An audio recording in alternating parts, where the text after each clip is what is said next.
Well, all right, all right, all right, all right, all right. What's going on out there, honey, in Blog Talk Radio land and across the world? Hey there. Hello, hello, hello, hello, hello, my darlings, honey.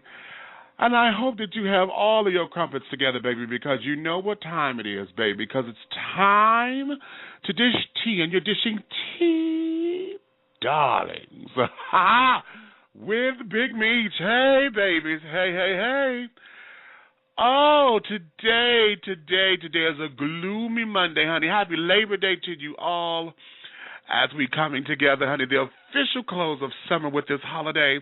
And how appropriate, because here in Atlanta, baby, we got gray skies and clouds and things. They talking about all kinds of rain and this, that, and the third. However, you know, this was Black Gay Pride Weekend down here in Atlanta, as well as Dragon Con, as well as Skate-a-thon, as well as NASCAR races, as well as we had two different college football games, and then we had a writer symposium, and then we had something else going on. Honey, Atlanta was just off the chain this particular weekend. So, darling, maybe the rain needs to come on in and wash away some of the lasciviousness and debauchery, honey, that has gone on this weekend. And, you know, clean it up, honey, so that we can go into the fall and winter seasons most comfortably. Okay. I am a bit slap happy because, yes, and all this lasciviousness and debauchery, honey, I decided to go out last night and partake of one of the parties. You guys know that I moderate one of the Facebook groups. It's called Keeping It Big, and you guys know that I keep myself together. I use my life as a living platform for the man of size. And so my group was in town to celebrate Black Gay Pride, and last night they had a little soiree at the Residence Inn where they were staying, and I decided to go, and things did not end until 7 o'clock, 7:30 this morning, so I am up still, you know, recuperating, if you will, because you guys know I've just, you know, I'm recuperating from surgery and doing a little bit better, and I have to be because I go back to the donut factory job tomorrow, and all of that, so you know, it was good to be out of the house for a minute. My mom is going back home to Detroit, so she should be landing in right about now, actually about 13 minutes or so, unless the bus was late. So she should be touching down there, and it's been pretty good. You know, I'm still hungry. I still can't eat a damn thing. But the liquid diet, honey, I'm up to full liquids now, so that includes pudding and Jell-O and thicker soups and this, that, and the other. So that's where we are as far as that is concerned, okay? So now let's get things started, honey. If you're listening online and you wish to tune in on the conversation, honey, please feel free to call in at 347-205-9183. That's 347-205-9183. The tea room is open over there, so if you're willing to go and chat, honey, make sure you do so right there in the lovely old chat room, as I prefer to call it, the tea room. But please remember that over here, this is the written word, and that everything over here, honey, may not be as you perceive it to be, honey. A lot of times we get caught up because we think somebody may have said something one way and you may have taken it out of text. So with that in mind, honey, just please, while you're over there, dish your tea responsibly, please. It's okay to to disagree. Just please do not be disagreeable, because if I come over there and see that y'all are just, you know, cutting up or whatever, I will cut you and trust me when I say it. You understand? I will cut you. Okay. Having said all that, let me put my disclaimer right here while it's on my mind. Dishing tea with Big Meach, honey, is for mature audiences, and the language and or subject matters that you hear on the show are not intended for children or anyone who is not mature to handle the subject matter, so your listening discretion is advised. I will repeat, Dishing Tea with Big Meach is for mature audiences, and the language and or subject matters that you hear on this program are not intended for children or anyone who is not mature enough to handle the topics. So your listening discretion is advised. As you may or may not know, honey, I do have a potty mouth. I've earned it. I make no excuses for it. So, honey, this is not the time for you to sit down and to have your children in the room, or if you're at work or whatever, I'm going to ask you at this time to govern yourselves accordingly, turn your volumes down, and all of that. Put your headphones on, take the children, let them go watch Dora the Explorer, SpongeBob SquarePants, and all of those kinds of things, honey. Now is that time, because none of you bitches are going to be sitting up there calling me, writing me, emailing me, or anything like that, saying that it's my fault that you did not govern yourselves accordingly. Do you understand? Good. So consider yourselves warned. On that note, honey, if you do have questions, comments, concerns, show ideas, show requests, guest requests, if you wish to become a sponsor with the program, or, honey, if you just have a Dear Big Meach letter that you would like for me to expound my wisdom and my area of expertise on, please feel free to email me at bigmeach@dishingtea.com. That's BIGMEACH@dishingtea.com. Or simply go to the website at www.dishingtea.com, and over there you will find links to all of our sponsors. You will find a little bit of background information about me. You can post all of your writings or your suggestions and things there. And most importantly, honey, there you can find the link to where you can get your copy of my latest book, Awakenings, Epiphanies Along a Spiritual Journey, honey. And today is your last day. If you don't order by midnight tonight, honey, the sale is over for Labor Day weekend and for celebrating the 16th annual Black Gay Pride here in Atlanta. That all books were going on sale for $10, regularly $15, but they were going on sale for $10 plus your shipping and handling. So with that in mind, babies, honey, today is the last day, so you have up until midnight to get it at the sales price. Okay? So go over there to www.dishingtea.com to place your order. I would greatly appreciate you. Now, let's go on into this, because I'm going to when we come back out of this break, honey, I am going to have a good time with this. I'm going to introduce to some and present to others, honey, the latest installment. I haven't put in a book. I haven't not given you guys a book that we put on the Naked Boys Book Club roster. However, with this book, honey, I am here to tell you this book here is the beginning of a new precedent in African-American gay romance novels, okay? This particular cat here has taken this book and has gone into the realms of something that we have never seen or heard, okay? If you guys have seen flyers, you've seen e-blasts. If you've been across the country, he's been doing his book signings and carrying on across the country. And he has been really, really, really, really becoming a force to be reckoned with. The first book in a new series that he's developing, my guest is going to shed light into the area of, number one, real love. This is something that when you read the book, my darlings, this is going to captivate you, because it takes you to a place where all of us want to be when we fall in love. And if you remember your first time, all of us wish it had happened like this. It also takes you into the realms of fantasy, and also, in that realm of fantasy, honey, you get a little bit of reality, because he does an excellent job at bringing in a lot of historical information with the book. And as you navigate and read through this, it is perfectly intertwined, and it's a perfect read, because as you read, you at least for me, I felt as if I was the character, and I will explain it more as we get along into this. But I want you to understand something. Today, I titled today's show, honey, what a terrific combination, emeralds and chocolate. That just sounds tantalizing, baby. But before we go any further, I'm going to go in. We're going to do, let me do a special announcement first, and then I'm going to have a little break, and then when we come back, we're going to delve into this book. If those of you out there who have read the book, I encourage you to call in now and get into my call queue. Once you call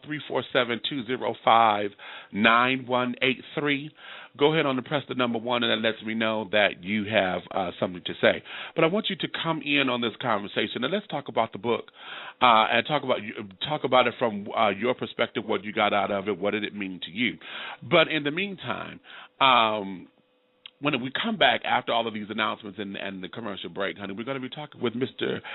K. Murry Johnson, who is the author of this fantastic new phenomenon called Images of Emeralds and Chocolate. Okay? So I want you to feast yourself on that. And we're going to take a few moments. Now, before I go, this is a live yes, I do have live announcements from time to time. And here, if you are in the Detroit area, I want you to save the date, okay? Because we have an event coming up called Let Them Eat Cake. All right, now there's the queen. This is going to be September 8th, 2012 at 2 p.m. until 6 p.m. at the Sherwood Forest Art Gallery located at 19500 Livernois Avenue, Detroit, Michigan. This is free admission. This is going to be a one-of-a-kind presentation as one of our sponsors, honey. This is Pharaoh's Treasure Box. Will be doing his thing, honey, and letting you have it the way that he knows how in the realms of art and unique floral designs and jewelry arrangements and carrying on. Also, there's going to be a wonderful plethora of games and hosts and carried on as he will be celebrating a birthday. So this is going to be something for the artists to come on out, and we want you to go there and to celebrate that. Once again, it's going to be at the Sherwood Forest Art Gallery located at 19500 Livernois Avenue in Detroit, along the Avenue of Fashion, right there, Livernois and 7 Mile. This is going to be September 8th, 2012, starting at 2 p.m. and going until 6 p.m., okay? So they say you'll enjoy the sounds of the Motown sound strolling the gallery, as well as tremendous savings on original art, jewelry, gifts, prints, glacis, and more direct from the artist. They have raffles, door prizes, refreshments, birthday cake, and more. Okay, for more information, we want you to please call 313-340-0411. That's 313-340-0411. And you will have all of your information told there. And if you hurry, if you have a birthday in September along with Pharaoh's Treasure Box, you will receive an additional 10% off of your purchases of $50 or more. So this will be a wonderful time, honey. Also, there will be this, spinning the sounds will be DJ Ram, and also someone from the Latrobe Desert plethora of entertainment. The Tim Ellaby Project will be there as well. So again, this is at the Sherwood Forest Art Gallery located at 19500 Livernois Avenue, Detroit, Michigan. 313-340-0411 or 248-688-5179. And that's going September 8th, 2012, 2 p.m. until 6 p.m. Okay, so govern yourselves accordingly. Save that date. And after this, we'll be right back. Ha-ha.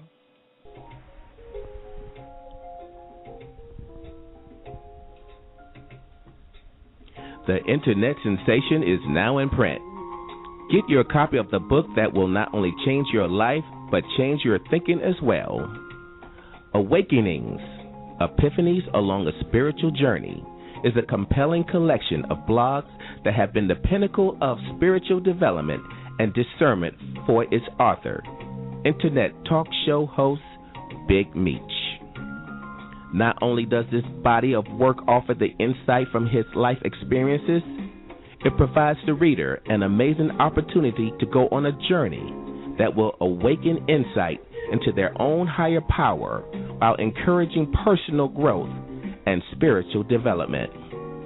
With chapters such as, I cannot give you life, nor can I live it for you. Truth is a bad bitch. It's time for a career change. I am not your God. And in what love do you operate? You will be captivated and compelled to take the life lessons the book has to offer and apply them to your life. To get your copy today of Awakenings, Epiphanies Along a Spiritual Journey, go to www.dishingtea.com, or you can find it on the web at www.amazon.com, or if you prefer an ebook, find it at www.smashwords.com. Awakenings, Epiphanies Along a Spiritual Journey. Are you ready? Are you ready for the journey?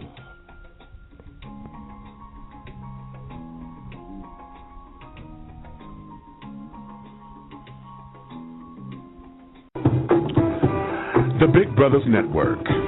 Yeah, men of color, men of size. The Big Brothers Network was created to celebrate the larger man of color and those who admire him.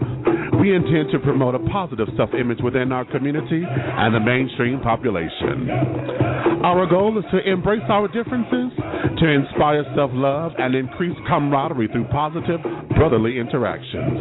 We intend to accomplish these goals through the BBN magazine, local and national events, and networking forums. For more information or to catch the latest copy of the BBN magazine, please go to www.bigbrothersnetwork.com. That's www.bigbrothersnetwork.com. The Big Brothers Network. Men of color, men of size.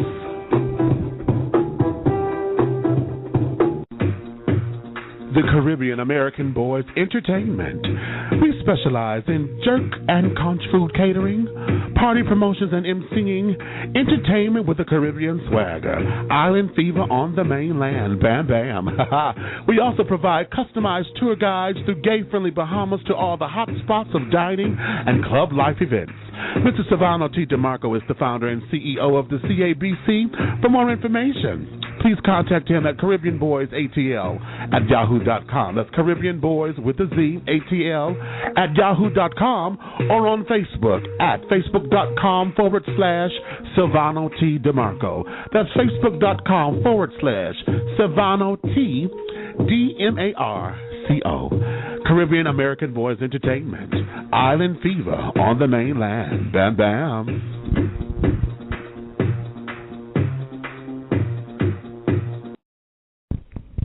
Hey there, tea sippers.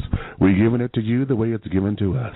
Fabulously and fierce and never shady or cynical. You're dishing tea with Big Meach right here on the Blog Talk Radio Network.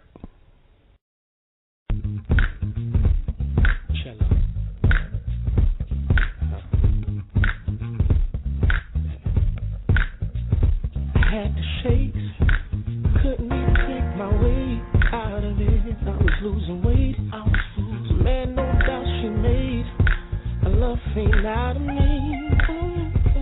I was told I never thought she would leave. I was fixed, it felt like a curse. 'Cause as the days went on, it never got better, only worse. My heart had lost its rhythm, needed church to ease the hurt. Thought it did, but it didn't work. It's crazy dealing with the feeling I was feeling. Yeah. I had a chemical reaction. Yeah. I don't know what happened. But all I know is I feel better now. I feel better now. I feel better now. Yeah. I couldn't even rest. Had fallen out of stress. Had to hold me straight depressed. Started feeling less and less like a man in control.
baby. I don't know why that song hit me the way that it did about this book, honey. But when we were putting this together, I said, I need to pick a song, that I can play that's going to really, really, really kind of capture the essence, for me, for this. And this song right here, that was Chad Shepard, honey. Chemical Reaction, baby. Oh, yes, baby. I think that just sets the tone right now. So without any further ado, honey, like I said, today is a holiday edition of Dishing Tea with Big Meach. As we wind down the summer, you really need to curl up with the fantastic book that will get your nerves all worked up into a frenzy, perfect for the coming fall-winter season. Today, we will be adding a new book to the Naked Boys Book Club as we share with you a glimpse into the world of an 18-year-old named Eric who was coming into his own as an African-American gay male who finds love the way we all wish that it could happen. But this story has a twist. He has fallen in love with a vampire. Today's show we'll be talking with the author of such a monumental and unprecedented look and a new precedent amongst African-American romance novels, African-American gay romance novels. And this is Mr. K. Murry Johnson, who has created this delicious love story called Images of Emeralds and Chocolate. So without any further ado, welcome him. Mr. Johnson, hello there, my baby. How are you? Hey, Big Meach. Thanks for having me on the show today. Oh, baby, honey. No, thank you. Thank you, thank you, thank you. I hope that song, as we get into it, I hope you'll see how that song unfolds for me with this particular song, with this particular story.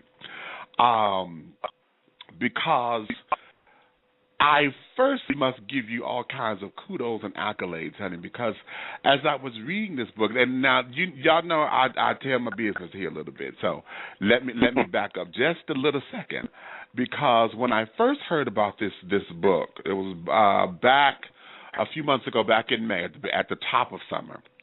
And so I contacted Mr. Johnson. I said, well, listen, baby, I got to find out what you are about, because I done heard about this book, and, this is something that has never been done before, and we are talking about groundbreaking entertainment and this, that, and the third. So I need in so I can one day bring you on the show. So he said, okay, fine. And so he had graciously given me, a promotional copy of the book. And so, of course, in kind, I gave him one of mine, trying to be cute. So, child, I tell you, I keep it real here. So trying to be cute, it was a cute exchange. Yours, something, yeah, So I told him, I said, now I'm going to get back with you because I had two books in front of him that I had to read. Now, because of the show and this, that, and the other, and I work by myself primarily, I have put the book on the shelf. I said, I got to get to this book. And so one day we were on Facebook, and I have found his page because I thought I liked it. And I sent him a shout out, hey, baby, I ain't forgot about you, this, that, and the other, honey, blah, blah, blah. So then he calls me out when he says, well, what page are you on? I said, oh, honey, it's a fabulous read, blah, blah, blah. No, he says, you never answered my question. What page are you on? Baby, so I went flipping through the damn book so I could give him my answer. And I told him page 125. He said, okay, you get into it. Well, I hadn't picked up the book at the time. Well, y'all know, like I told you, I've been down with the surgery and things, and my mom was here. So I got up and I said, no, let me get into this book because it's already September and I want to bring him on the show. So, baby, I picked up this book at 6 o'clock in the morning. This was Saturday, August 25th, when I first picked up this book to read it. I come in the living room, honey, and I put on the soundscape station on your DVD, your music channel, because I like to listen to, when I read, I like to be in an ethereal place. Well, honey, I could not put this book down. When I contacted him, I was already at page 195. And, of course, I wanted to pass the 125 page, right? So when I contacted him, I was almost done with the book. And so we started talking. He said, wow. And then I had read more in between our conversation. So I told him, I said, no, honey, this book will be finished real soon. He said, you never read, and I gave him this story. He said, you read all that in the same day? I said, yes, I did. He said, well, then you must like it. I said, no, I'm beyond like at this particular point. I'm engulfed because the story, it flows and it reads very well, and it takes me on a complete journey with this. So I had finished the book by that Monday, and then we're here. So now we're here to talk, just last week Monday. So now we're here to talk about this phenomenal book known as Images of Emeralds and Chocolate. So now, Mr. Murry, after this wonderful, salacious monologue about how this came to be, let's get into your world. As you know, we're going to start with the basics first, because a lot of folks do not know the history of the labor of love for this project. So let's start there, and then we'll delve into the book independently. So tell us why you decided that it needs to be a creation and the labor of love that it is. Okay, well, I think, like I told you and tell people all the time, I'm not, I didn't start off writing this book to be an author. I started writing this book in a creative writing class I was taking at Loyola University in New Orleans. And the reason I signed up for that class is that, I've been influenced by Stephen Harris and James R. Hardy, and a part of that class I had to write a short story and also had to write a collection of poetry. So I thought I would use that class to try my hand at writing a black gay love story. And so okay. I created the story Image of Emeralds and Chocolate, the short story, which was only 14 pages. And I also created about 80% of the poems that's actually in the book. So after finishing that creative writing class and graduating from Loyola with a degree in computer information systems, I moved to Orlando, Florida, and I was working at the Lockheed Martin Corporation as a PC technical support analyst, which basically means I work the help desk when people call in with their computer problems. So one of my friends who worked at the help desk, I decided to let her read my story. So I just wanted to get somebody's opinion on what they thought about, my short story. So I let my good friend Nicole, I let her read the short story, and she read it like in about 15 minutes, and she's like, well, what happens next? And I was like, well, that's the end of it, Nicole. It's a short story. She's like, no, can you let me know what happens next? And so I'm like, okay. So I went home and I wrote the next chapter, and I presented it to her the next day. And she kept saying, what happens next, until I got to the 5th chapter. And by that time, I had enrolled in graduate school. I was working on my MBA, and right after my MBA, I was working on another master's in technical program management. So for the next 4 years, I stopped writing.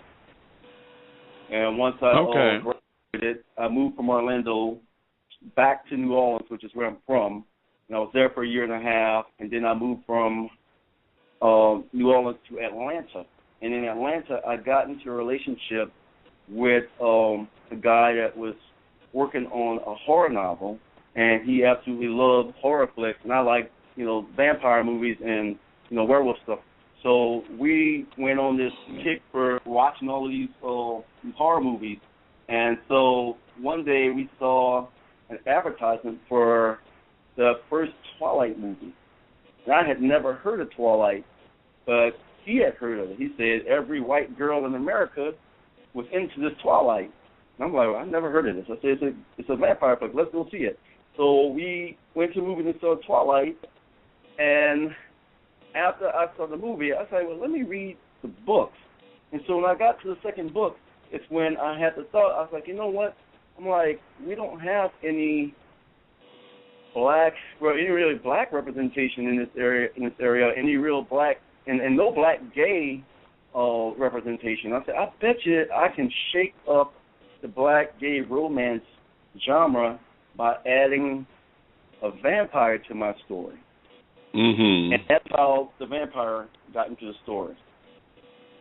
Interesting. Now, let me ask you this question, because I was with my social group earlier this morning, and I was explaining to them what today's show was about, and the question came up: what is this latest fascination with vampires? Why is it that folks are now latching onto the whole vampire genre? My answer to them was because of the fantasy of it. I said, when you're dealing with, something that, number one, it becomes a too good to be true kind of thing, because you done found this piece of perfection.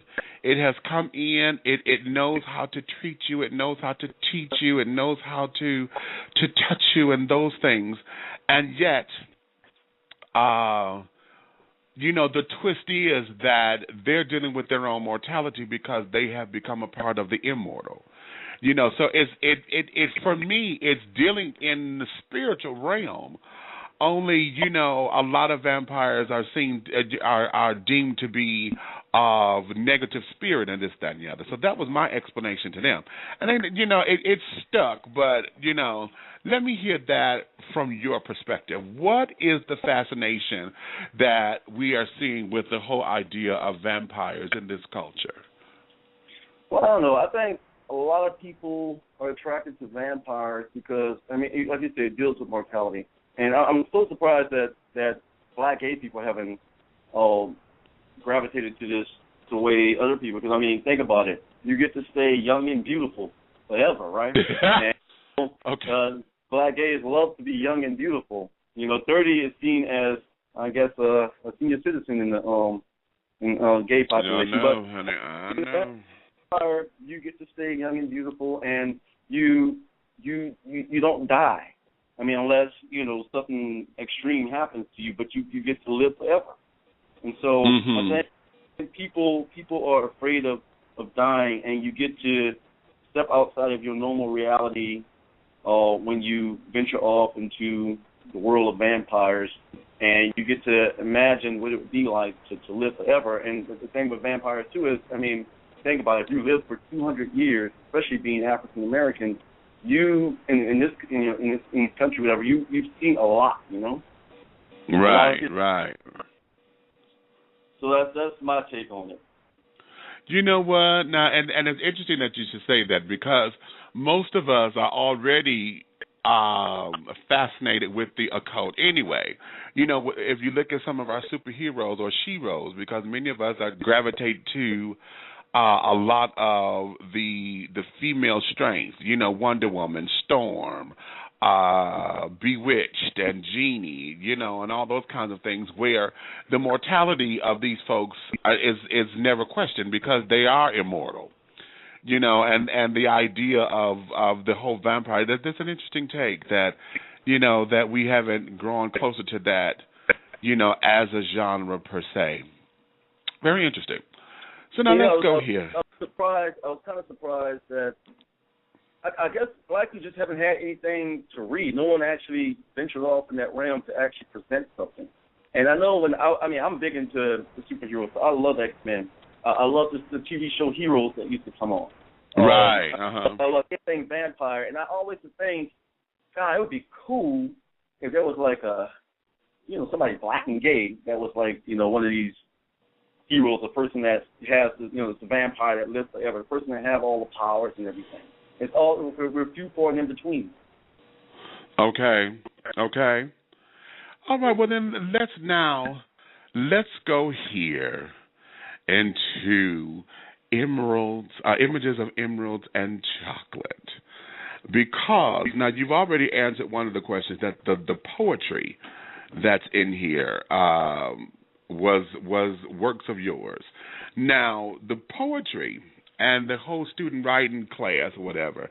Okay, we already see the identical parallels. As you said, you was the one taking the writing class and this, that, and the other. Let's go here. What was that for you? Why was that important for you to take this writing class at that particular time, considering that your major was something completely out of the realms of creative writing? It's just like when I was in undergrad, actually when I was in high school, I used to hate writing.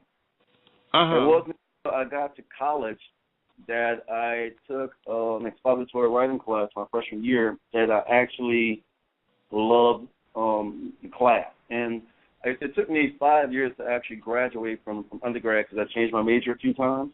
And so my year, I only had like a couple major classes I need to take, but because of the way the scheduling was, I had to do it over an entire year. So I had a lot more room to put in more writing classes. So I took a total of 5 writing classes, and I only had, I think it was like 2 requirements of writing. And so I absolutely started loving writing when I was in undergrad. And one of my favorite teachers was one of my English teachers. So that's why I dove into the whole writing thing and enjoyed myself. It was fun. Dig that. Okay, so now let's go here because now we have this wonderful character. You're a protagonist of the book, Mr. Eric Peterson. You know, this young, attractive, yet he doesn't know he's attractive. You know, that whole, at that age, though, most of us don't think that we are, he's lean, in most circles he would be body beautiful. He's not necessarily the muscular type, but, he's slender, real lean, pretty, got that look going on, but yet he downplays it because he doesn't understand his own beauty. And he's at this stage in his life, like when all of us were, branching out into his adulthood, coming into his own, understanding what does all this mean. I know I've had all these feelings. I've never acted on them and blah, blah, blah. What parallels from your life, besides the writing and the classes, were instilled into this body named Eric? Mr. Eric Peterson, he's a combination of different things. I mean, when I first came out, the newness of everything and being, young and impressionable. But also a big part of Eric Peterson came from the first person I was in a relationship with. And he was a lot like Eric, very, very intelligent, but was totally unaware of how attractive he was. Yes, he thought he was, but he was. To me, he was very attractive. To a lot of people, he was very attractive, but he just was totally oblivious to it.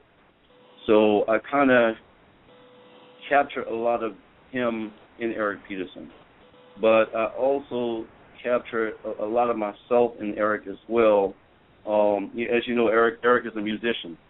He plays the clarinet. I've been playing the clarinet since I was in 5th grade, and as you know, Eric is very competitive. I competed for All-State. Also, I went to Loyola on a music scholarship as well. And Eric is habitually late. I'm habitually late to everything. So I kind of lump different aspects of myself and first person I was in a relationship with, and also just I want Eric to represent somebody that was new to everything and somebody that was innocent. I really want to get that across, that he was innocent and just was someone that was looking for love. Okay. Well, I think that you've captured that because one of the things about the book, and I'm going to say this with Eric, is, and this is why I asked this question, is because Eric is so relatable.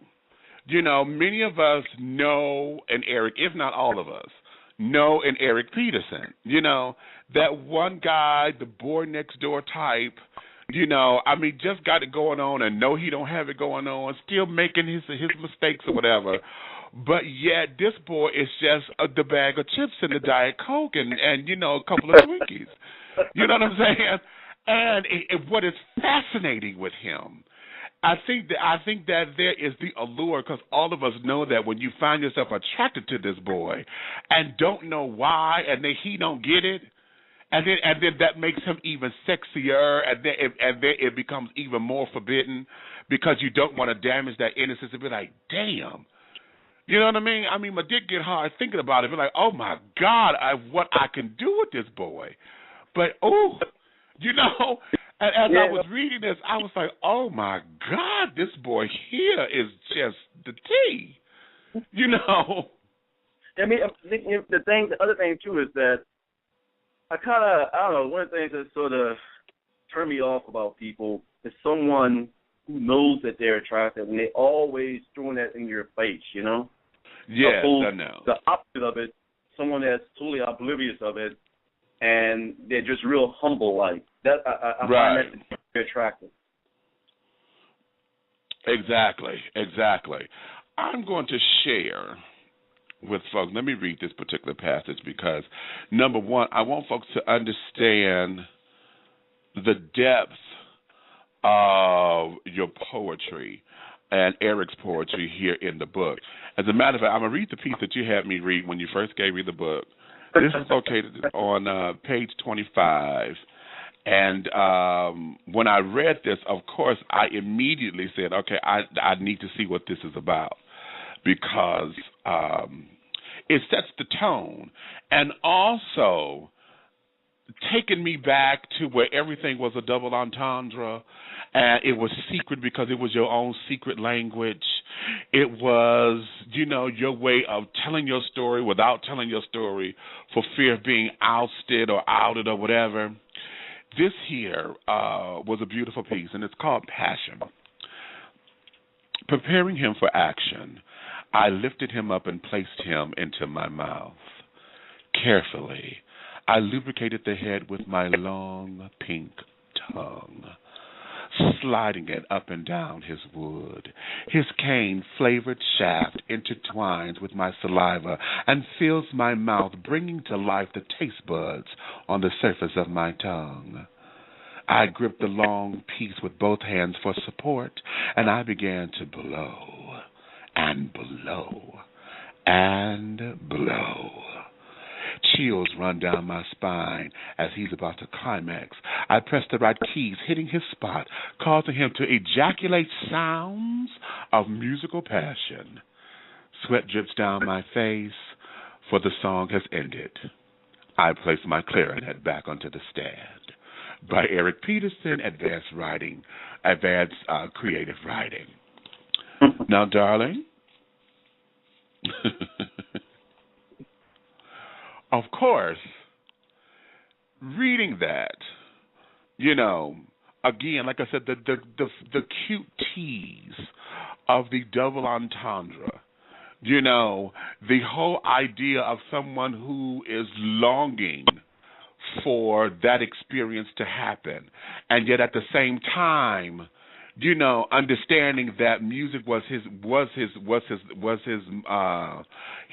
language of choice, and in order to express that, you know, he was able to then get personal and make love to the music, and you know, I used to play the cornet trumpet, so when my teachers used to say, you know, you want to make love to the instrument, we were in 6th grade, so for him to say that, it was funny for us, you know, not understanding what they meant, but you know, when he said that, you know, you want to make love to the instrument and treat it like a fine woman. You know, you want to take it on its curves and this, that, and the other. But then as a gay boy, you know, you sit up there, well, then, wait a minute, honey.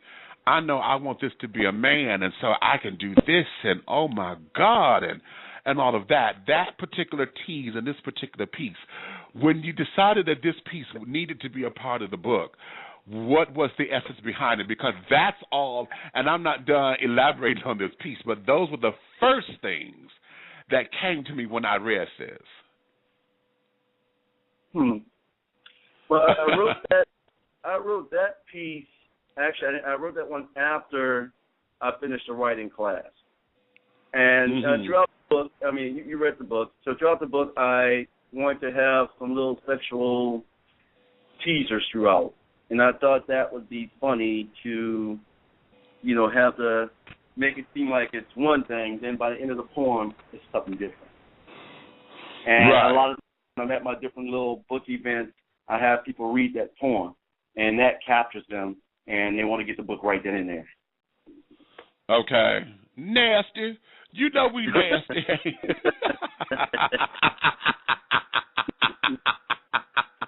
Yeah, that's one of my favorite. We nasty and love smutting things and all of this, that, and the third. Now, of course, during this time, Eric has a best friend. Oh, Sean. Oh, Sean.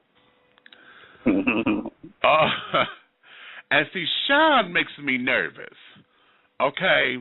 See, he's one of them brothers that, everybody has this too. As gay men, we always got that one friend that want to take shit right there to the border. And you have to tell them, boy, you better quit playing. Okay? You better quit damn playing. Okay?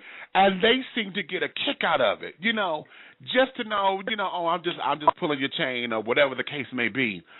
But now here's what I found interesting in the book, because as you read it, one of the things that you will find is that their relationship is far beyond that of just best friends and even that of brothers, because what we have here is a love relationship in another form.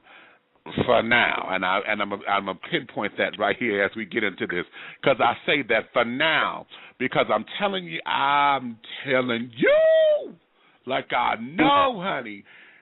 Yeah, Sean is, if he, anyway, I don't want to spoil it just yet, but this particular love story between the two of them, it's everything there outside of the sex. Sean is this boy's protector. He practically is one of his providers.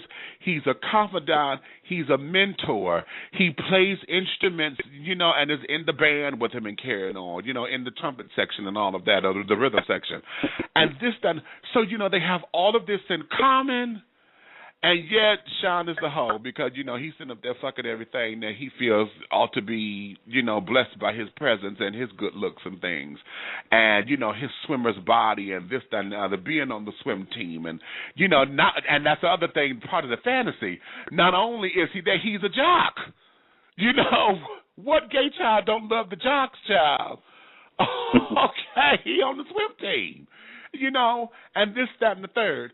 So, here we go. Where, who is Sean? Where does his character derive from, and what was the fun in him for you in writing that? Well, let's see. Sean is a combination of a few people. Combination of my best friend from high school. I attended a gifted boarding school, and one of my best friends there. I remember going to school, and he thought that I was going through a phase. When I told him I was gay. And he's like, no, you can't be gay. You don't act gay. It's just a phase. It's just a phase. And I don't know. After a year of being at that boarding school, he was like, well, I guess it's not a phase. And he did one of the things that I thought was like that just cemented our friendship for a lifetime. I remember going to see him in his dorm room because we was about to go to lunch together, and he was at the payphone because we didn't have cell phones back then. And he was in a serious conversation, and I saw him. He started crying. And after his phone call, actually during his phone call, I started listening, and he was basically defending me to his mother, because his mother was telling him that he shouldn't hang around with, a gay guy because it might rub off on him. And he was basically saying he couldn't believe that she was thinking like that. We became friends. And one of the things, Sean is very playful with the sexual stuff, and he's also like a really good friend. I mean, the same friend. I remember at my high school, we had a lot of gay guys at the high school. And one night we were playing a game of Truth or Dare. And my friend came and knocked on my door. Said, "What are y'all doing?" I said, "We're playing truth or dare." I said, "Oh, I'm not down in that." And it's like, "But what if we gave you a pack of M&Ms? Would you show us your dick?" And he's like, "Yeah, I'll show you my dick for a pack of M&Ms." And he showed us his dick for a pack of M&Ms. So that's kind of where I got the sexual play with Sean. But the thing I want to do with Sean is I want to show that gay men can have relationship with heterosexual men and it not be the actual full-out sexual encounter. That's to get across to show that you can have these relationships.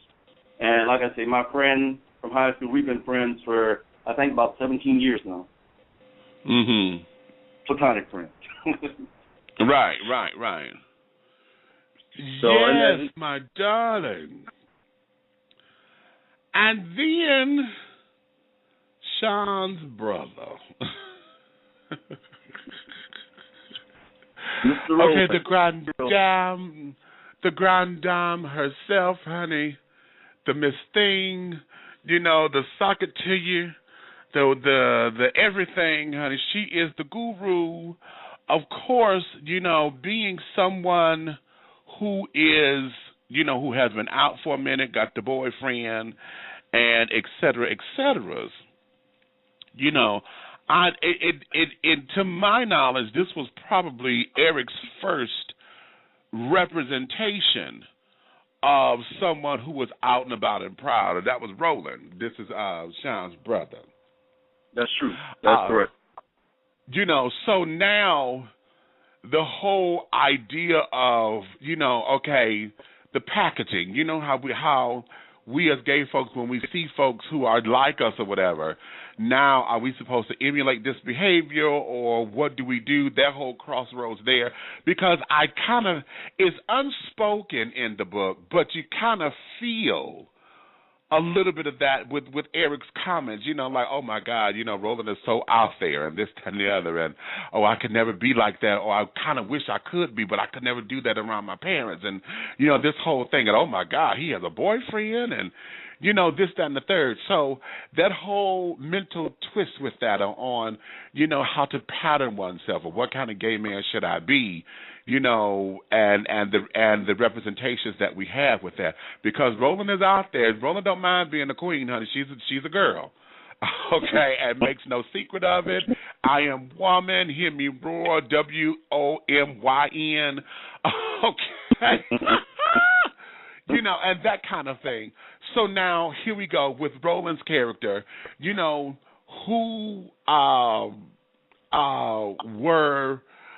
Who was your inspiration behind Roland? Because, see, again, each particular character, I have to ask who this is because it reads so familiar. I'm like, child, no, he know this bitch here.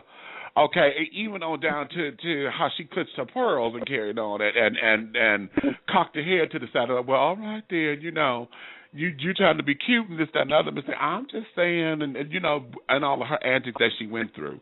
Who was that for you?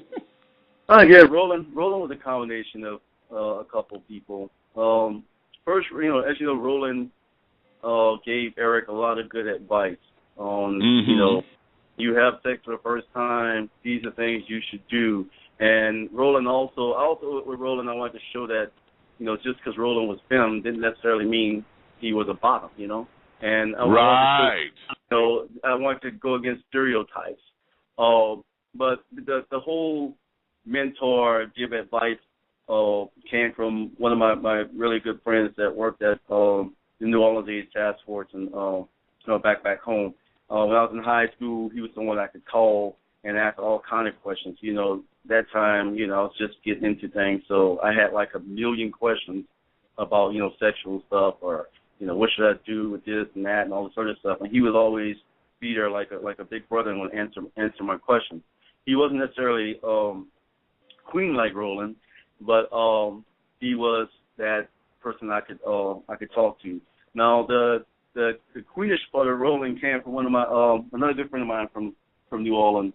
Every time we would go to different events or travel, he would always make little sly remarks or always pretend like, girl, I got myself a new blouse today, that type of stuff. And I always thought he was just hilarious to me. He always made me laugh. Mm-hmm. And so I used a lot of his comedy when I was building the character Roland. And so that's where that part came from. Okay. But I will give you this. Let me say this, because usually whenever there's a gay character thrown into a book, honey, they are always the comic relief and come in with the quick little one-liners and the the quips or whatever. But here, Roland actually was a person. Yes, she had the quick little one-liners or whatever, but she also got very serious at times. Very playful here and there, but this was a complete package of a person. To sit down and be like, okay, bitch, I need you to just tell what happened.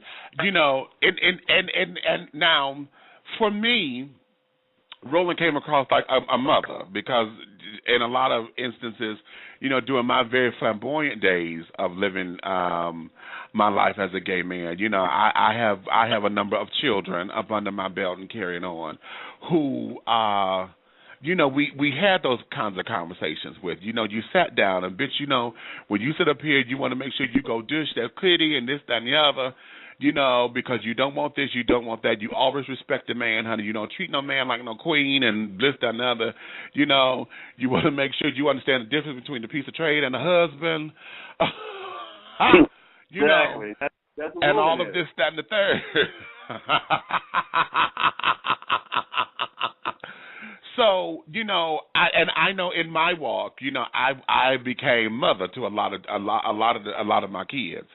So, Roland became that in this particular instance, even with how he nurtures Sean, because he even sits down and guides Sean, as the older brother, as the older sibling, and this, that, and the third, to where, hell,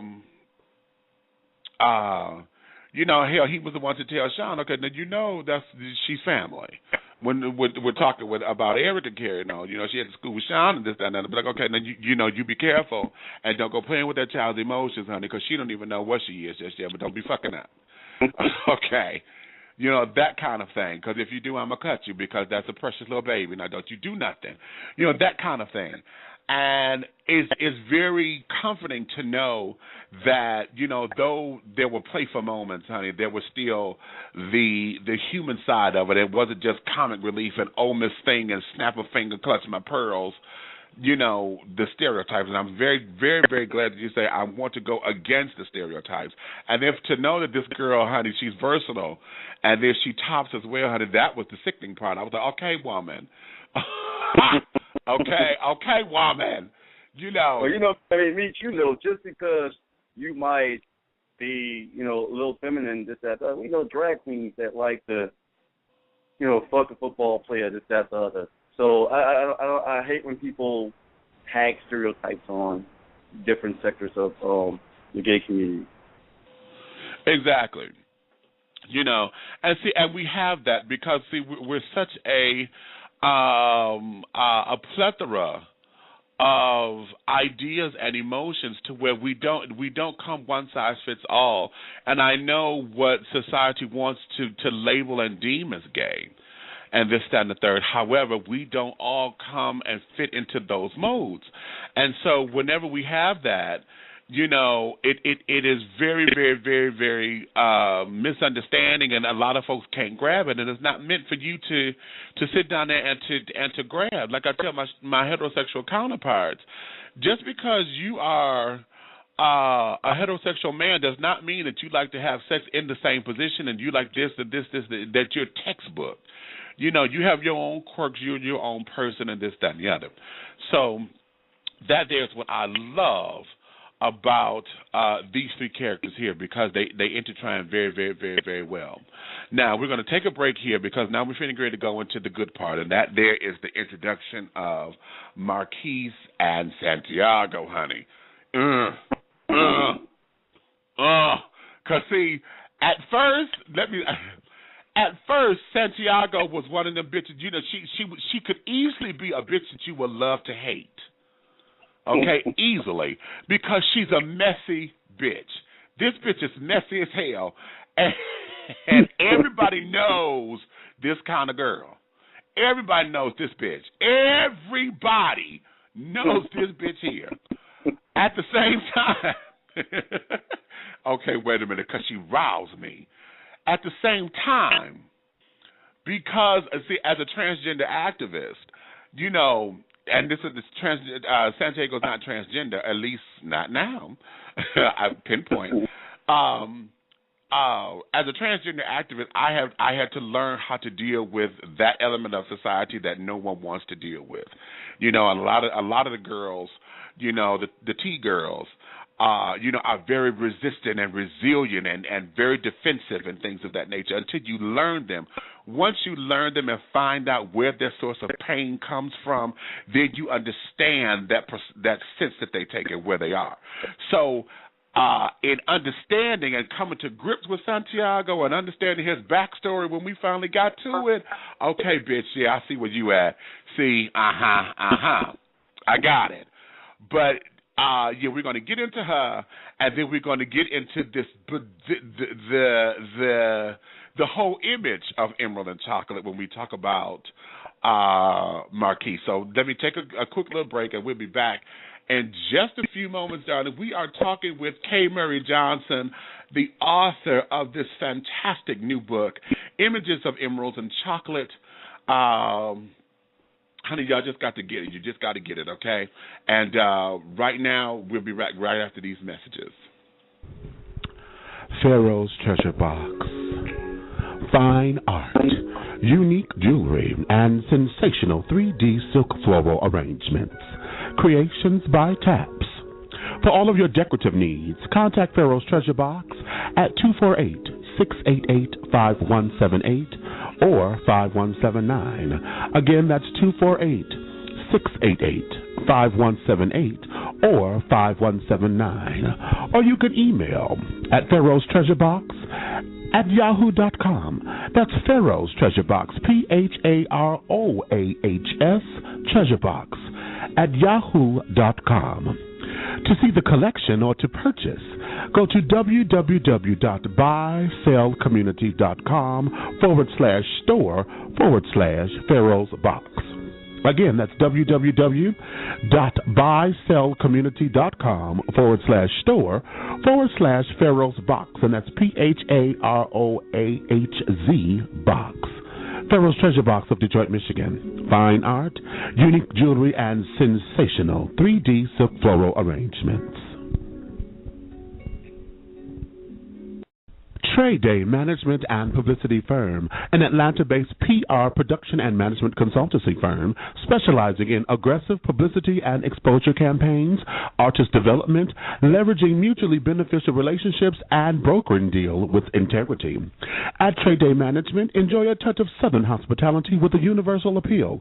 For all of your public relations and entertainment management needs, contact Travion Davenport at 678-523-3088. That's 678-523-3088, or email at tradedaypr@gmail.com. That's Trade TREADAYPR@gmail.com. Trade Day Management and Publicity Firm.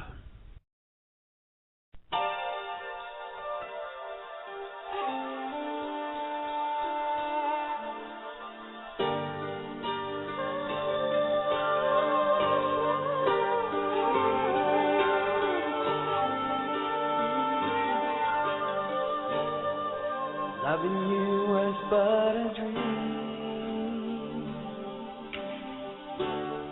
though not perfect by all means.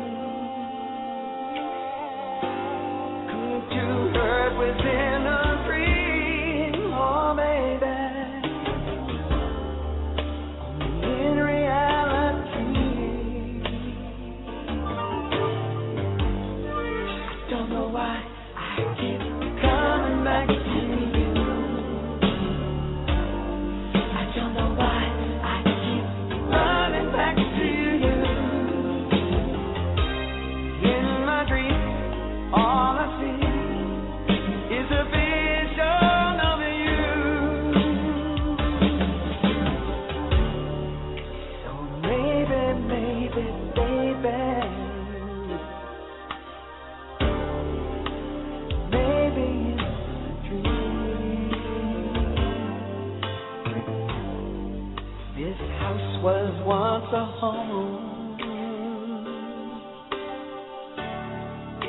so different all alone. Doesn't seem so long ago, oh, baby, when you said I love you so. I don't know why I keep coming back to you. I don't know why I keep running back to you. In my dreams, all I see is a vision of you. Don't know why.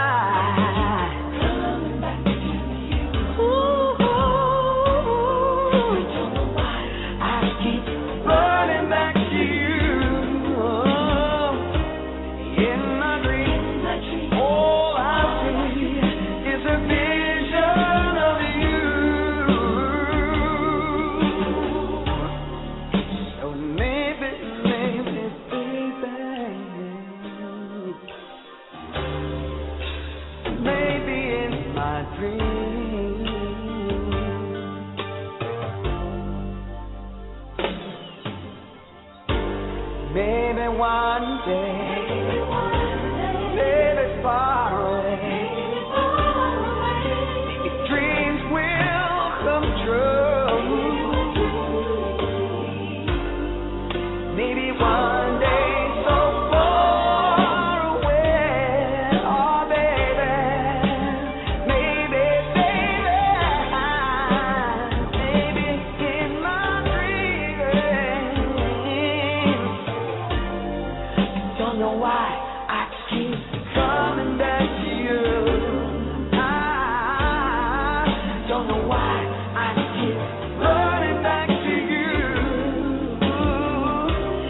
In my dreams, all I see is a vision of you.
Okay, I am back finally. Good evening. I do apologize. Child, do you believe this bullshit? I am sitting up here in the middle of a show, and this damn computer of mine telling myself I got all kinds of damn viruses, and it's blocking me out of this shit. I am out fucking done. Oh, I do not believe this. Huh? You sound like you need a copy of Norton Antivirus.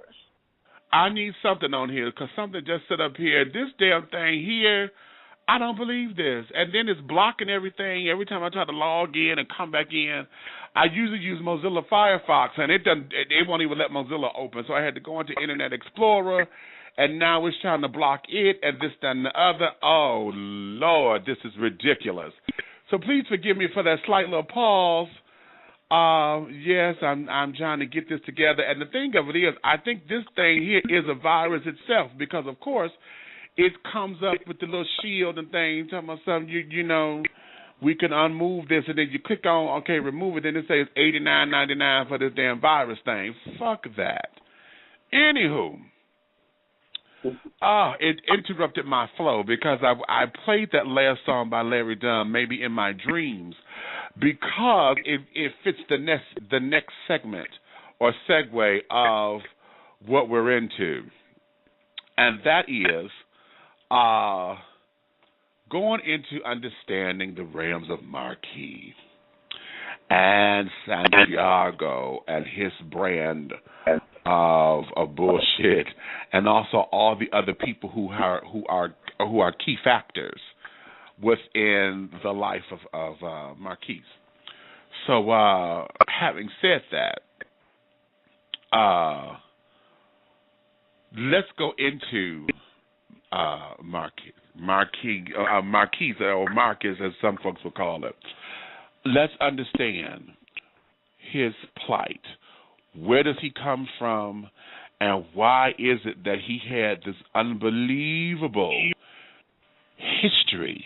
You know, he's rich with history, and he is rich with the forbidden, particularly, you know, with his backstory and what happened to him and how everything was against his will, you know, and this, that, and the third. Let's talk about that. So, Mr. Marquis, I don't know, Marquis is that guy everybody dreams that they would meet, you know? He's tall, dark, he's handsome, but in the present-day story, he's very mysterious, very, very mysterious. But I don't know, when I came up with Marquis, I was thinking, you know what? I could use a slave narrative to describe this person, and I think that would be a lot of richness, a lot of material to use. And I actually, to be honest, I actually read the autobiography of Frederick Douglass to actually help me with his backstory. Okay. And it actually helped out a lot with the whole slave thing, and also did a whole lot of research on slavery to pull that part off. But the funny thing is that I wanted him to be very, very mysterious in the present day story, and I wanted people to feel like, God, I don't know much about this person. But then when you read the backstory, you would find out more detail. And I guess you probably ever wanted to know, but you find out every crack and crevice of this person's life and how they came to be. But I don't know. That's how I came about with Marquis. Marquis wasn't really based on any one particular. He was just that person you wish you could meet and be with. And so now let's go here to talk about your writing style, because one of the things that I truly appreciate in this novel is the fact that this book is laced and intertwined with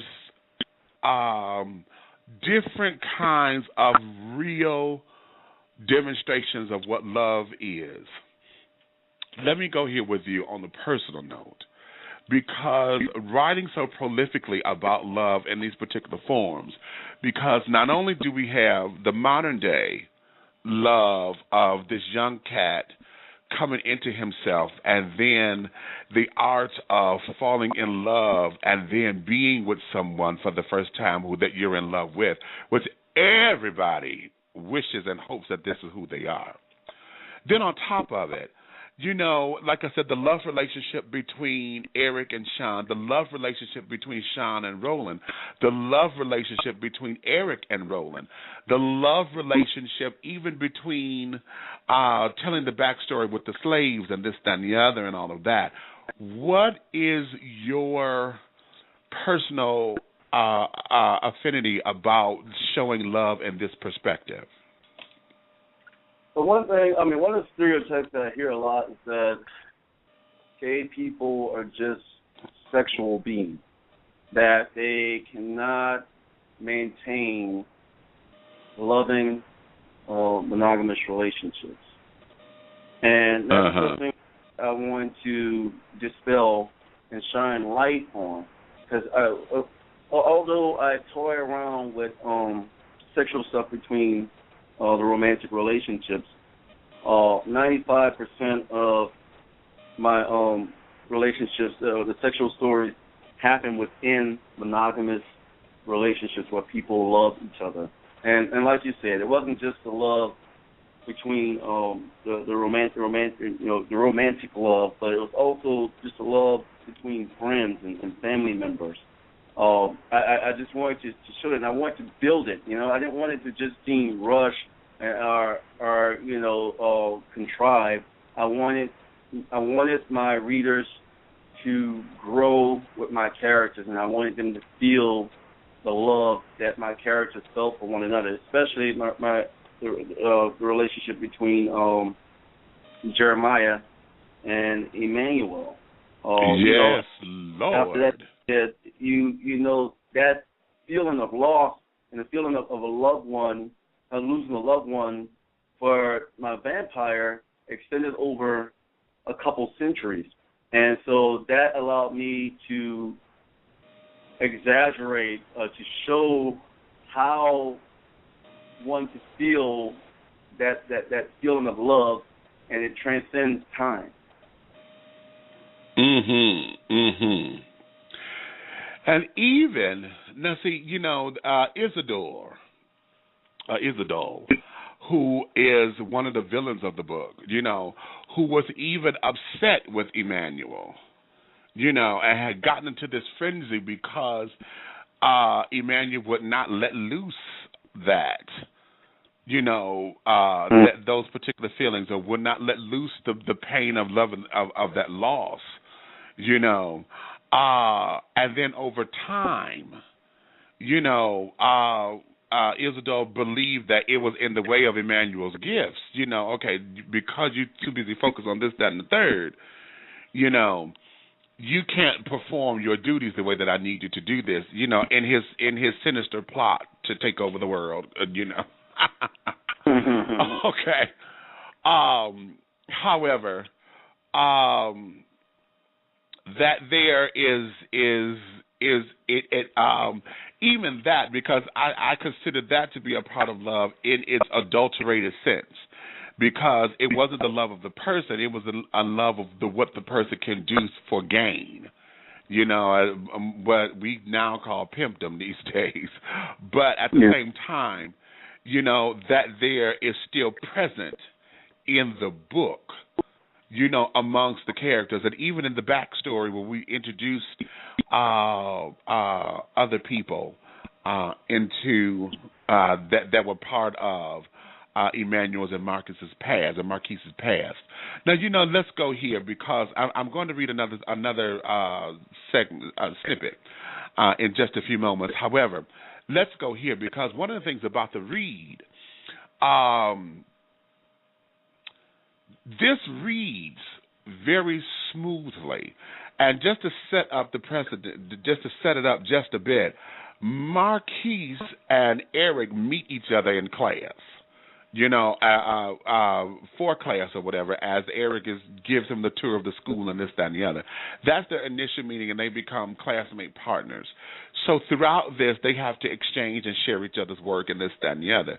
And when we go into reading the book, and Eric is reading Marquise's classwork, if you will, it reads so smoothly like that. It wasn't like you lost focus in the book, because you know how books jump because they want to keep you in suspense. Okay, we talked about this, and then I'm going to jump here and bring in these characters, and I'm going to go back here. It didn't give you that kind of feel. What it does, it was just a smooth transition, as if I was Eric reading the paper.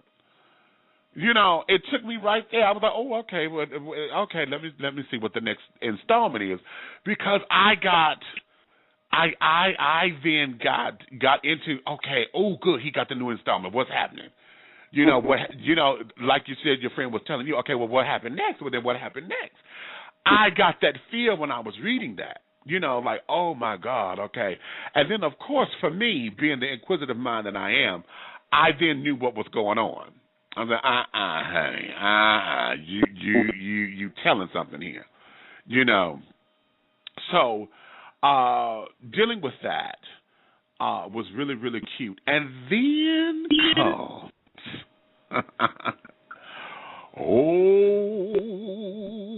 Santiago. Okay, Miss Storm herself. Okay. That girl is a mess, right? That girl is a mess. Santiago is the epitome of every pseudo-messy girl, every messy girl, every conniving little deceitful little bitch that's always out after your man girl. Santiago is this person wrapped into this abyss of energy. Okay? And in understanding that, what was your, when you brought this character in and was like, what was the moment that say, yeah, the kids are gonna love to hate her? Well, I don't know. Santiago, he's one of those characters that you find to be very attractive, but it's probably like a snake, and if you get too close and don't watch yourself, he might bite you. And so I needed somebody clever and conniving and, kind of had a lot of attitude and, kind of snappy-like. And Santiago was that person. And I know everyone met somebody like that. I mean, Santiago was probably a combination of people you hear about from other people, or someone, people I met in my life that did me wrong. At the same time, you always wonder, why is this girl the way she is, Why she act like that? Why she act like that? Okay, right. And so I kind of with Santiago's backstory, I wanted to give some history. Give a little history, how Santiago became Santiago. So that's sort of how I came up with that character. And my boyfriend, he hates Santiago. He said that's his least favorite character because of the way.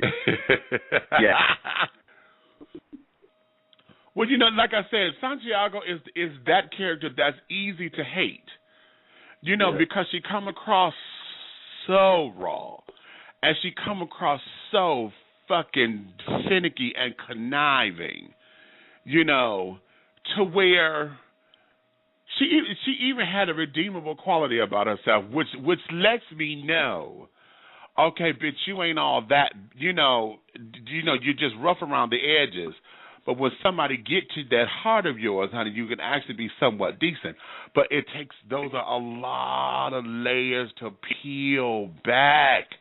And once you get into her backstory, you start to understand a few things, about her makeup, and why she is who she is, and this, that, the other. And then, not to mention, her coming into her own, in her newness, okay? in her newness. I don't want. I'm telling this without wanting to tell the richness of the book. Okay, coming into her newness and carrying on, and then her identifying with her newness and realizing, you know, the person that she has become. Oh, this bitch here just takes the cake.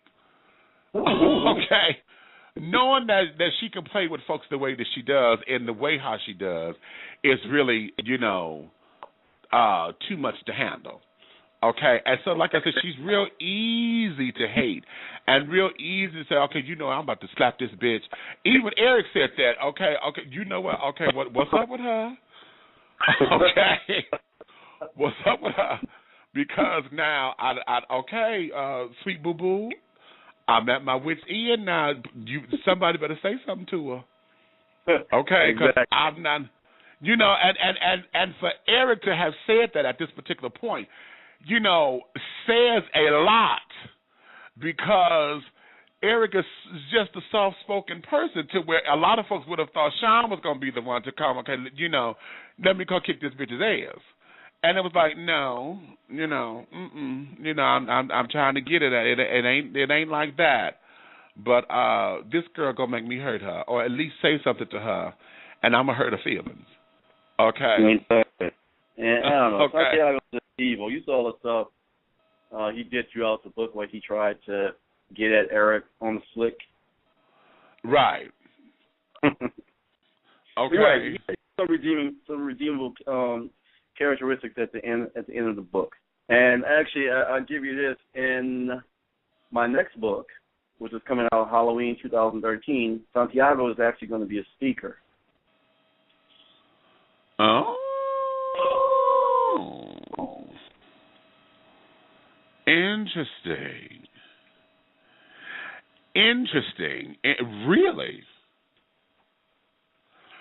Really? Oh. Okay.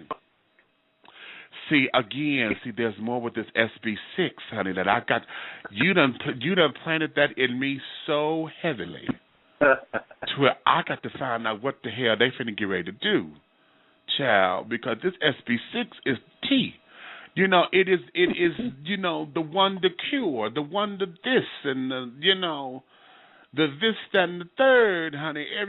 I've got to find out what the hell this is now, what they planning on doing, because I smell a stunt. I smell a stunt so tough, child, it's ridiculous, child. It's something in here, honey. And the thing of it is, Marquise don't know. I really believe. Poor babies. Something just ain't right, honey, with this, and something is coming. So I'm curious to hear what this is going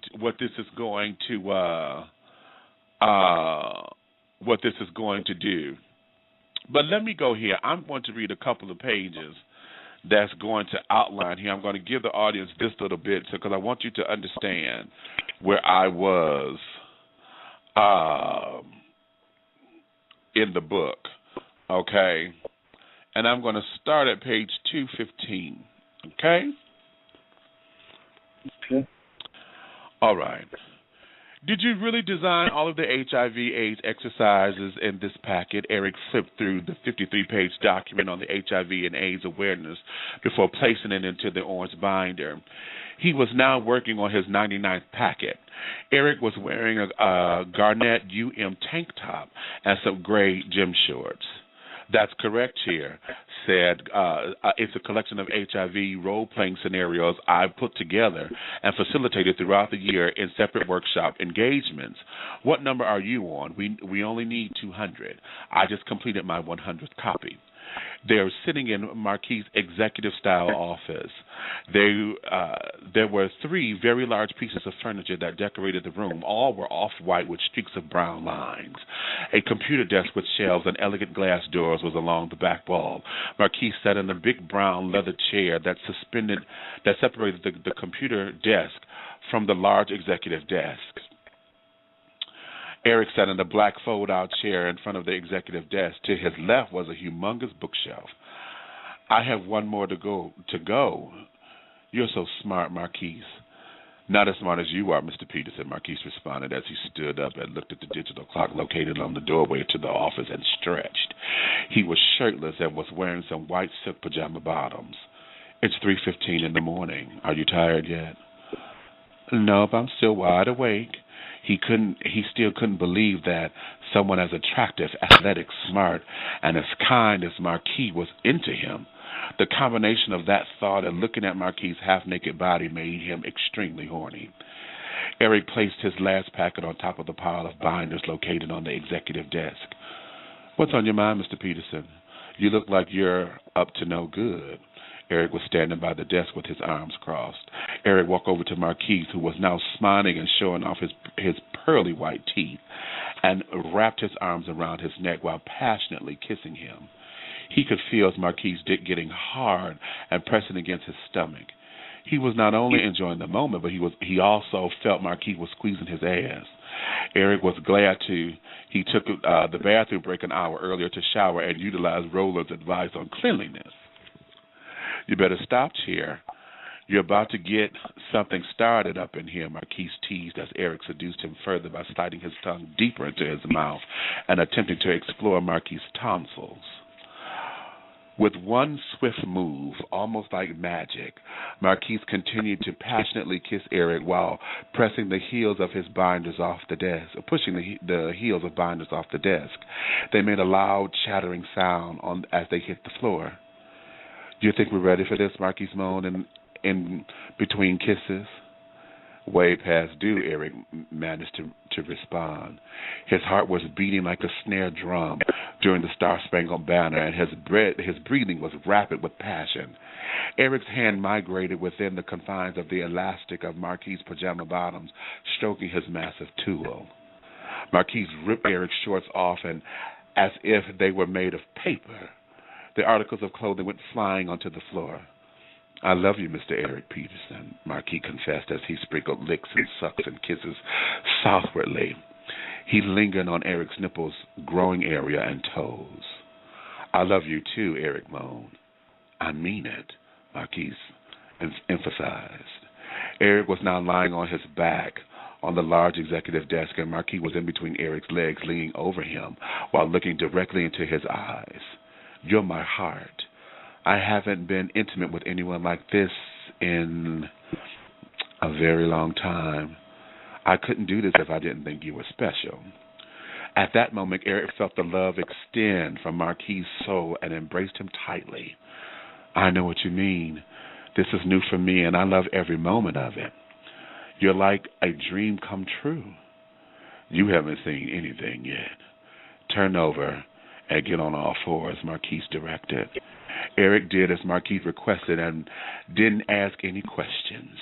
He could feel the cool air blowing over the vent above, and although his body temperature was way too high to enjoy the breeze, but he didn't mind the heat. Without warning, he felt Marquis' tongue penetrating his ass cheeks. The sensation was cosmic, unlike any he had ever experienced. While Marquis explored Eric's insides with his tongue, he heard Marquis open the left top drawer and remove something. He was way too distracted with the tricks Marquis was doing with his tongue to notice what he was searching for. Turn over, chair. I want to look at you. Eric turned onto his back and was surprised yet pleased to see the sight in front of him. Marquis was completely naked. His dick stood rock hard, covered with a transparent red condom. He had the gold Magnum wrapper in his left hand. Although Eric was excited, he wondered if Marquis' massive appendage would injure him. I'm going to go slow, Cheer. I promise I won't hurt you. Marquis nibbled on Eric's ear while lightly rubbing lube on Eric's ass with his left hand. Marquis positioned himself and slightly pushed Eric's leg apart a bit further. Eric could feel the head of Marquis' dick pressed inside his asshole. Oh, damn. Eric groaned as Marquis entered him slowly while kissing his lips softly.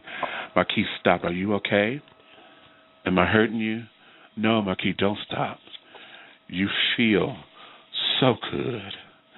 Eric followed he followed Eric's orders and continued to slowly slide himself in Eric until not an inch was visible. Then he started long, seductive strokes to the rhythm of Eric's moaning. This feels so good. This feels so good. We should have done this months ago. Marquis' pace slightly increased. Sorry, Eric muttered. For what, cheer? Marquis' speech garbled. He was sucking on Eric's left toe while plowing him faster and deeper. For sweating all over your desk. Excuse my French, but fuck this desk, Marquis chuckled. Eric wanted to laugh too, but he felt himself about to climax. I'm about to nut. He felt Marquis going. He felt Marquis go even faster. Me too, cheer. They exploded. Eric felt like he had died and went to heaven. Everything was perfect. Eric felt complete. While you smile and cheer, they were lying next to each other on the executive desk. Because I'm happy my first experience was with someone I love. And guess what? What? I am officially no longer a virgin, Eric proclaimed. You're very special to me, Mr. Peterson. I couldn't see myself making love to anyone else in this world but you. He softly kissed Eric on the lips.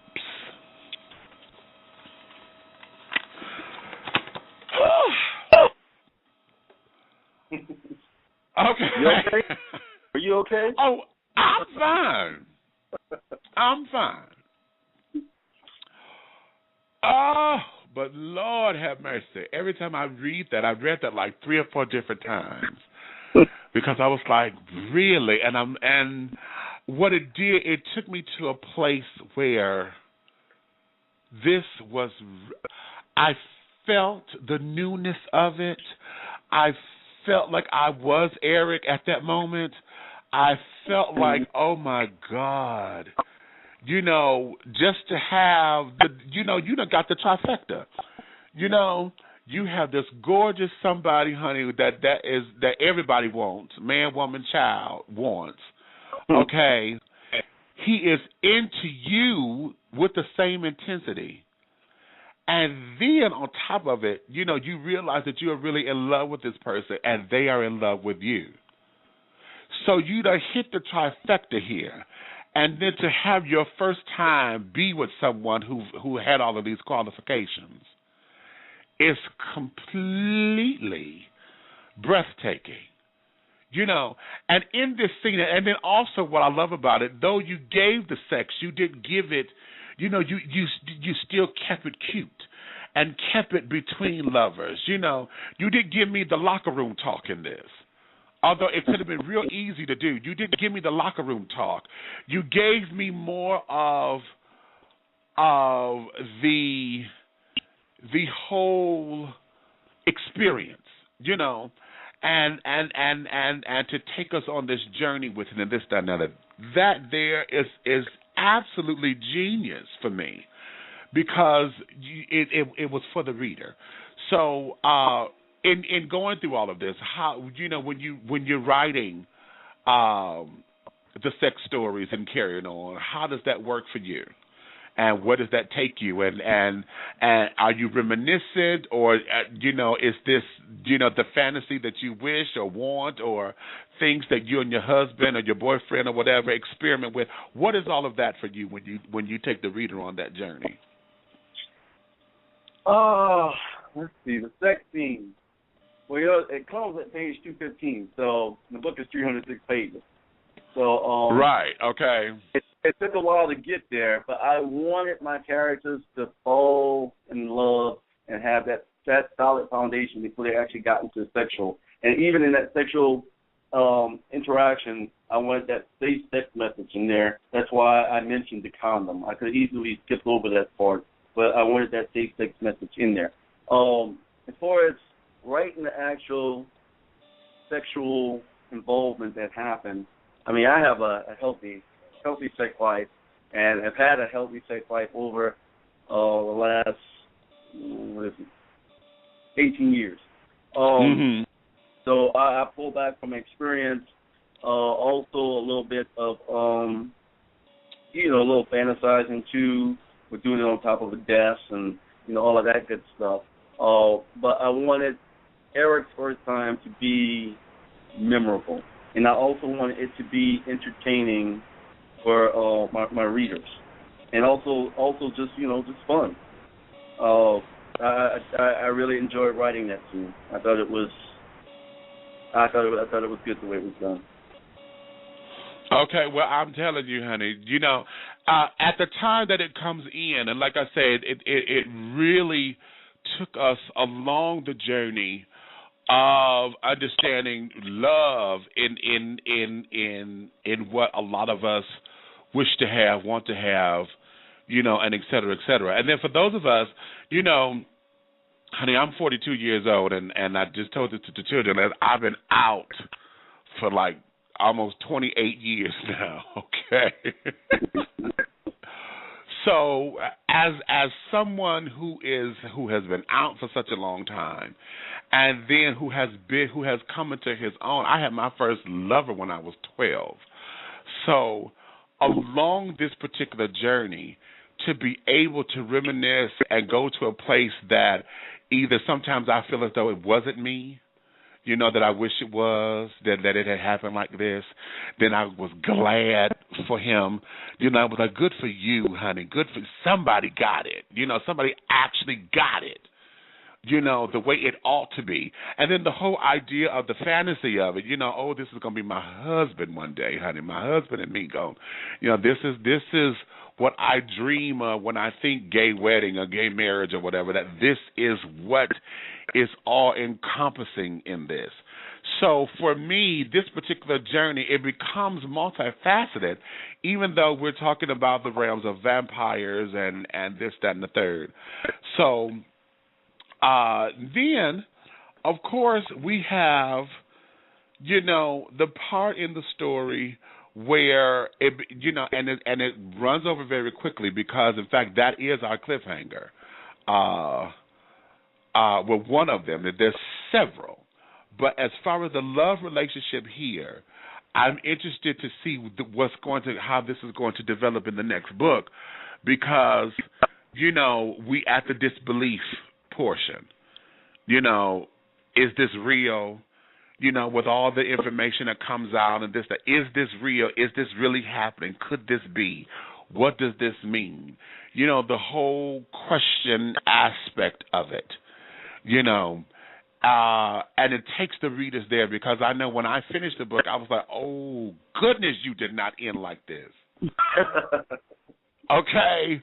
I was like, okay, you could have given me at least another paragraph of their conversation, into this. And then, I was like, ooh, did you, ooh. Because when I text you at 4 o'clock in the morning, that was supposed to have been a phone call so I could call you all kinds of ungodly names. Okay? But you didn't know me like that. I have to get people to buy the next book.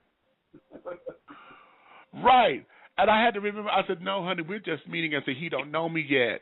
Because, see, when I get caught up in books like that there is my goal. I will call you and be like, okay, bitch, what the hell? What is this? You ain't going to leave me like this and carry on. What the fuck is wrong with you doing this to me like this? You cannot do this. I told you and then, I told you could have called me at 4 o'clock in the morning. I would have got up. I text you, and then when you didn't text back, I thought you was asleep. But I said, okay, he'll get it. When he get it, he'll get it, because he'll know that I'm done. Because, child, I was like, Because now, I like to play the game of what does this mean, what does that mean, who's doing what, And like we were playing earlier, what do you think is going to happen here? What do you think is going to happen there? Blase, yakety, and extreme. But I'm telling you now, because let me go back to my pinpoints. Sean,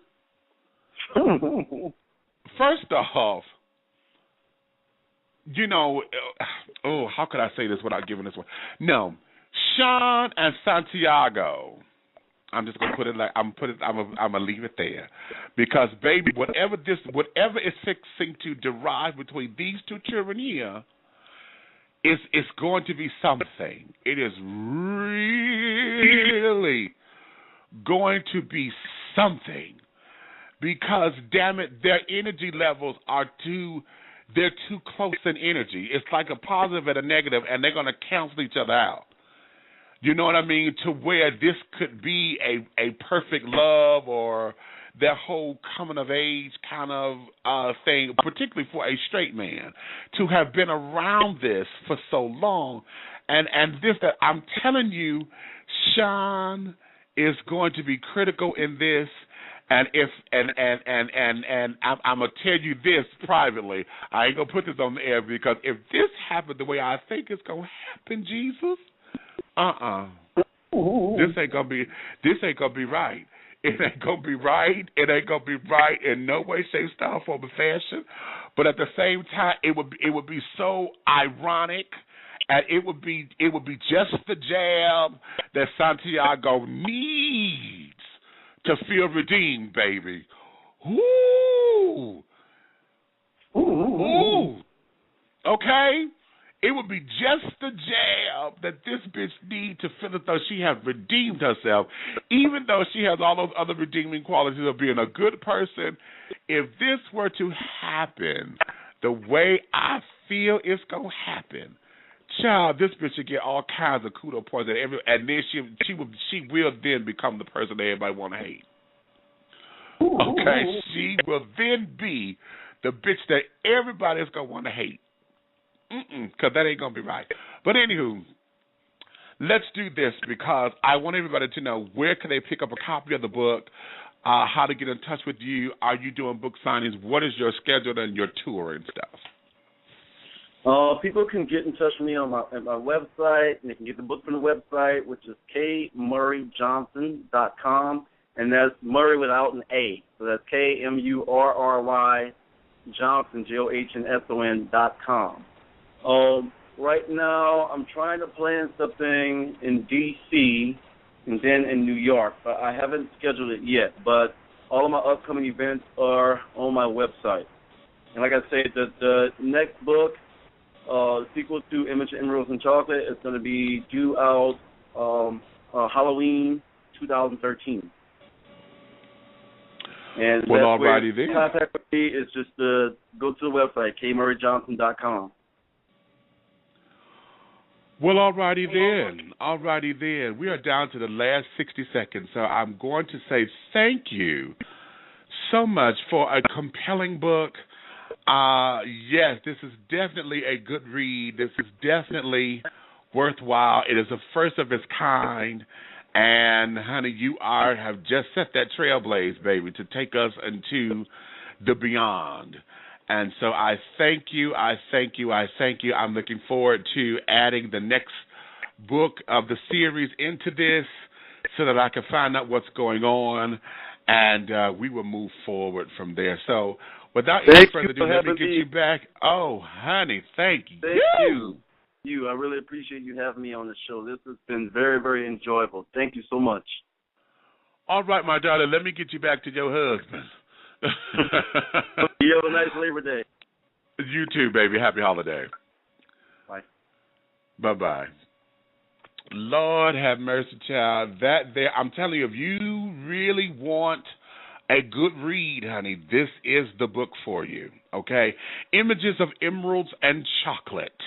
Available, honey. Go to kmurryjohnson.com. That's kmurryjohnson.com for more information on how to receive your copy of the book, honey. Yes. And see, I could have gone on into more, but to go into it even further than what I've done will tell you the story, and I want you to read it, okay? As you can see, the couple of things that I've read, honey, I hope that titillated you enough to where you understand where I'm coming from, honey, because, child, all I'm going to say in addition to that, when you realize Santiago's backstory, you're going to understand that this bitch she's a common person in the community. Everybody knows one. Everybody knows a Santiago. In gay culture, in heterosexual culture, because there's a heterosexual counterpart to him that everybody knows. So when you get in, honey, I'm telling you. But nonetheless, it is all wonderful and it's all cute. So without any further ado, honey, I want you to join me this coming Wednesday Wednesday, we're back on regular programming. I will be speaking with actor and director and writer and now comedian, honey. His name is Mr. Damian Clark. He's also known as Mr. Inappropriate. We're going to be going into his life and understanding what it is to be a working actor and carrying on. For those of you who don't know who he is, child, he has been in many different television episodes, including New York Undercover, and he if you look at him, honey, he looked like he could have been the brother to Michael De Lorenzo. However, we're going to be talking with him Wednesday and getting the tea on that. So I want you to join me then, honey, and come on back. Now, tomorrow I start back. I go back to the donut factory, honey. So it's time to make the donuts. Ha-ha. So tonight, honey, I'm going to sit back and I'm going to chill.